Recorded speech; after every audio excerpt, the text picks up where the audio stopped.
प्रिय जेन्जी भाइ बहिनीहरू, बिर्सिया त छैन नि है त्यत्रो रगतको खोला बगेको बानेश्वरमा। अब यो भोलिपल्ट यो जलाउन जाने यो विभिन्न यो जेन्जीहरूलाई सपोर्ट भनेर विभिन्न पार्टीका सबै उर्लिएका जेन एक्स जेन वाईहरू त सबै फर्किसके आफ्नै घरमा।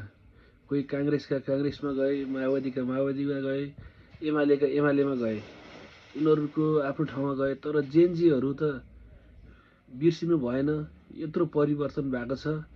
जेनजीहरू चाहिँ दायाँमाया हुनु भएन है।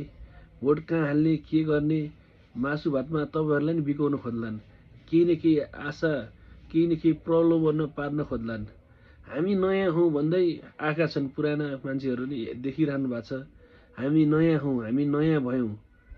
तपाईँहरू कोही पनि दायाँमाया नगर्नुहोस् है। यो जेनजीको रगतले तपाईँहरूलाई फेरि धिक्कार्नेछ। विचार गर्नुहोस्, आफ्नो स्वविवेक प्रयोग गर्नुहोस्। अहिलेका जेनजीहरू एकदम बुझ्ने जान्ने हुनुहुन्छ, त्यो सबैलाई थाहा छ। त्यसैले एकदम आफ्नो बुद्धि विवेकको प्रयोग गरेर मतदान गर्नुहोस्। यत्रो परिवर्तन तपाईँहरूले जितेर ल्याउनु भएको छ।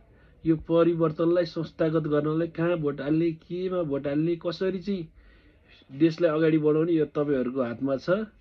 अब के कसरी हुन्छ, राम्रोसँग भोट गर्नुहोस् र देश परिवर्तन गर्नुहोस् है त। ल धन्यवाद।